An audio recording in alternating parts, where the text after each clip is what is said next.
Aquarius, it's umomgtarot Tarot, and this is your someone's secretly talking about you tarot card reading.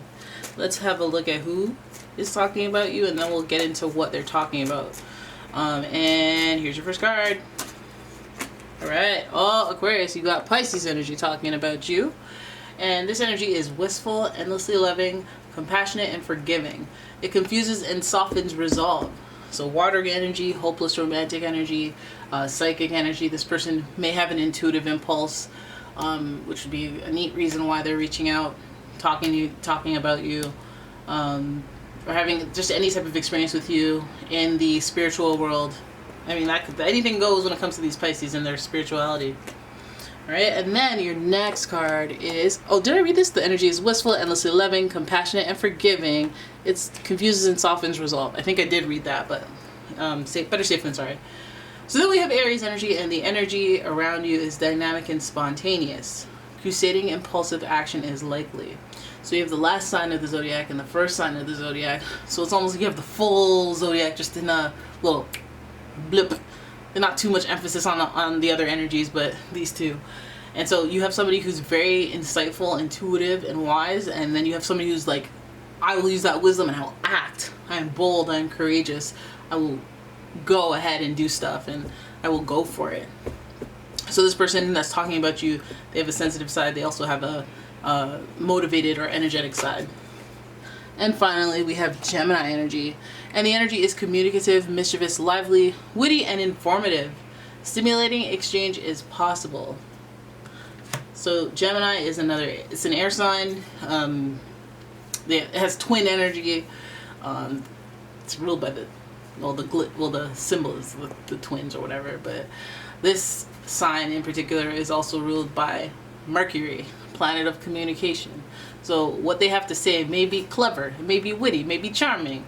They may be funny. They may be a funny bunny between the Pisces and Gemini energy, but most mutable energy has a little. They got some comedic timing to them, and that Aries energy is a little, it's good energy. It's trailblazers. It's big heart. It's I will protect. I will attack. I am a warrior. It's motivated energy, drive and determination type energy. And so I'm very curious as to why this person is talking about you, because it seems like they have, it's like a catch of a person. It's like somebody who's interesting, caring, motivated, and they know their way around words. They're an intellect. So that's always very interesting. So let's have a look at the Oceanic Tarot and see what they're talking about when it comes to you, Aquarius. All right. Your first card is Judgment. Ooh, I haven't seen this card in a while. That's interesting. Judgment card, okay? And the card is reflection, self-reflection. So this person may be looking at themselves and thinking about their experiences with you. This may be stemming from their experiences with you. They may feel like there's this karma that is going on between the two of you. You may have some sort of like weird ethereal connection. You may be privy to it, you may not. But I think this person does feel this way. There's judgment. Maybe they're even watching your moves and seeing if karma has caught up with you, if you've done anything weird to them, or if you're watching karma catch up with them. That might come to the surface. They might even call you and be like, listen, I shouldn't have played you because now I'm getting played. Like they might even do that. Because do you see that flute singing you praises? Listen, okay. Your next card is, your next card is the High Priestess, Intuition. This card is associated with the moon, first of all. But this card is also a very, very, hey, I'm attracted to you card. This is supposed to represent a very attractive person. So you might find this person to be exceptionally attractive and desired by other people. They may have a mysteriousness to them as well, because the High Priestess keeps all of them, well, not secrets, but she knows what's going to happen. She knows what's going to go down. Also a major arcana card, I should mention, so this is a bigger theme. And she's part of an infinite loop. She's understanding of divine timing of things, and that how everything actually is no rush, because she knows the whole full scope of time. So this person, I feel like they're very deep. They're very complex and deep. Very intuitive as well. So it might not even come down to this person being super intuitive and borderline psychic. It might just come down to that just being associated with their energy to you. So you see this person is very attractive. So it could be a Cancer sign as well. Or it could be a Cancer sign, and Cancers, their features are their curves, the lumps, you like them lumps, the curvaceous body, the huge jugs, and just some sort of shapely. So, and don't even be like, oh, it's not only women, men got some dumpies too. And I'm like, I'm well aware, and I'm talking about them too. It might be a physical attraction here, an allure, if you will, some sort of trance or hold on you. But again, karma. Karma is, you see the infinite loop of karma. So I'm still wondering out here in these streets.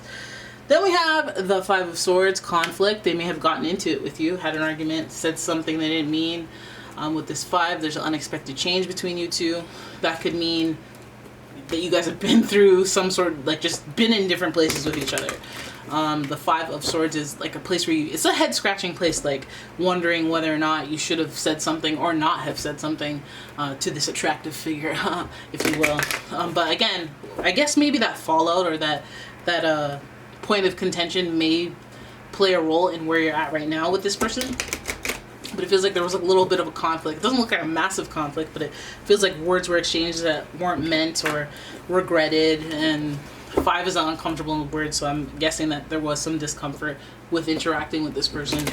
All right, so then your next card is the 8 of Cups. Oh, 8 of Cups. How do we go from you and meing and judging into a place of having to take some time to reflect?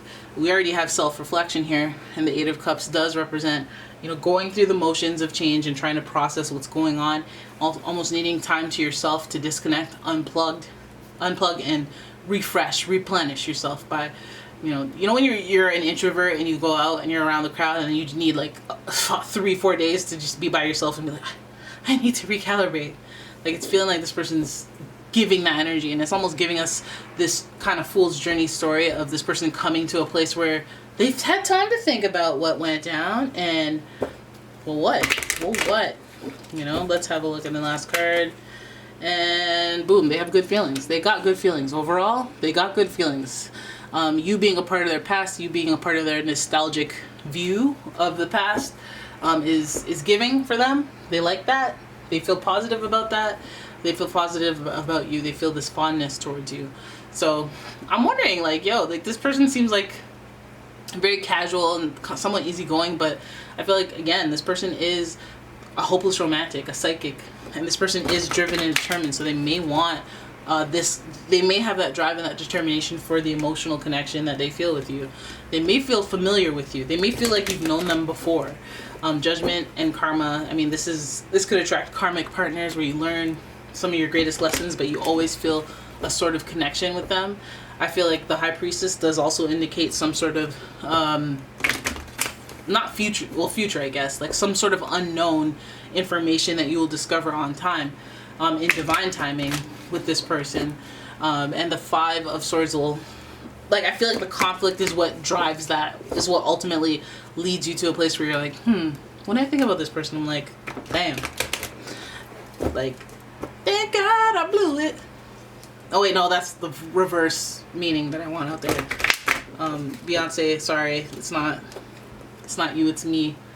But yeah, so it looks like somebody that is really just trying to get through or process or get out of their head about the situation. I feel like they're getting these intuitive, angelic, divine impulses. Maybe they think about you when they're not even thinking about you. Like, maybe you just come across their mind a lot.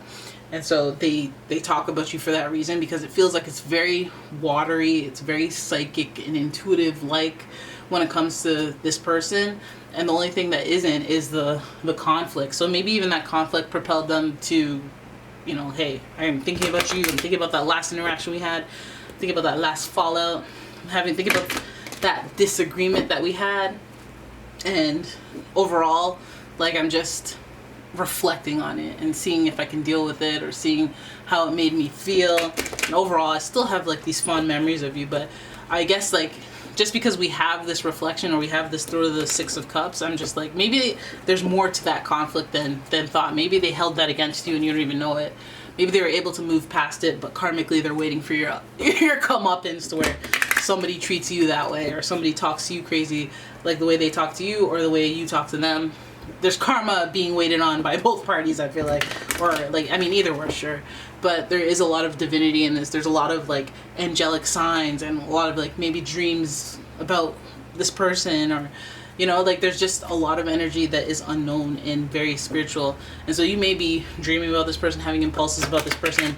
Maybe you don't really have those feels for this person, but when maybe you had a falling out with this person, but then, like, when you look back, it's almost like you forgot that you had a falling out with them, because you're like, oh yeah, this funny thing, oh yeah, that thing, that funny, oh yeah, that time I this, you know, like. And so the conflict, which I think for some of you might even be like, nah, I hold grudges and stuff like that, but in this case, I did forget why we fought. Oops, I have amnesia. Or I had, like, you know, maybe the falling out wasn't even that bad. The Five of Swords is kind of like just saying things that we regret. And maybe, like, again, there's a lot of intuitive energy. Maybe they felt that you didn't mean it, or they didn't mean it, and you felt it. So you all obviously still have these positive feelings and these feelings of fondness. Nostalgia is fond, okay? Alright, so lots of reflection, top and tail, self-reflection and reflection. There's a lot of thinking going on when it comes to this person and you. But I feel like it's a psychic thinking, like thoughts incept their mind about you. And that's why they're still caught up in a love affair in their mind with you, or whatever the heck they're doing to get them talking about you. Alright, so there it is. That is your reading. I hope you guys enjoyed it. If you did, please give the video a thumbs up and subscribe to the channel. It really helps me out, and I really appreciate it. And if you'd like a personal reading of your own, check out the description. There's a link to my website, as well as a link to my Etsy shop. And I will see you in the next one. Bye!